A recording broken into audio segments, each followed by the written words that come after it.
কালে সিদ্ধ হয়ে গেছে। বা আজ আমি বাবা মার সম্মান রক্ষা করতে পারছি। আজ আমার এই মুখ আমি বাবা মাকে দেখাতে পারছি। না না, আর এখানে বিলম্ব না করে এই মুহূর্তে আমার বাবাকে ডাকে দিতে হবে।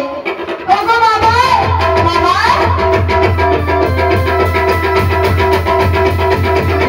মা বেহুলা, বাবা। মা তুমি লোয়ার গায়ে সিদ্ধ করে ফেলছো মা। ওগো বাবা।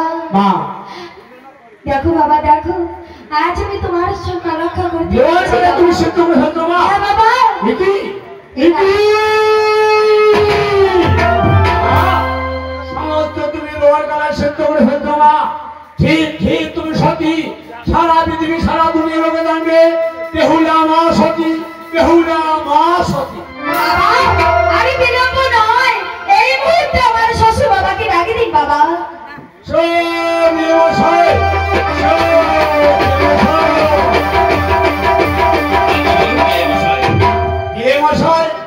আপনার আদেশে নবকন্যা লোয়ার গালায় সিদ্ধ করে ফেলছে। ভাই খেয়ে দেখো, এতেও অতীব উত্তম। লেনাপাত্র দেখো কেমন সিদ্ধ করেছে লৌহ কালাই।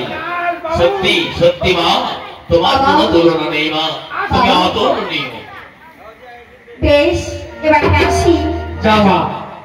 যাওয়ার আগে আপনার চরণে প্রণাম করে তারপরে আমি চলে যাব। বাবা, আপনার চরণে আমার শতকোটি প্রণাম। কল্যাণ হোক, কল্যাণ হোক। এবার আমি আসি বাবা। যা মা। বেশ মশাই, তোমার বিলম্বের আর নাই প্রয়োজন।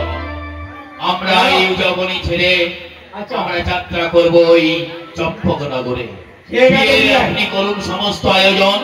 পাত্র নিয়ে আসিব আমি উদযাপনী ঘরে, আপনার কন্যার সঙ্গে বিবাহ দিয়ে আবার ফিরে যাবো ঘরে। তোমার আদেশে আমি বিয়ার আয়োজন করবো। ঘর বদল সবাই মিলে এই উদযাপনী নগরে সেবেন বিয়া পরিবারে। বাস বেশ, নমস্কার নমস্কার নমস্কার বিয়াই, নমস্কার নমস্কার ভাই। নবকন্যা বেহুলার বিয়ের আয়োজন করি না কেন?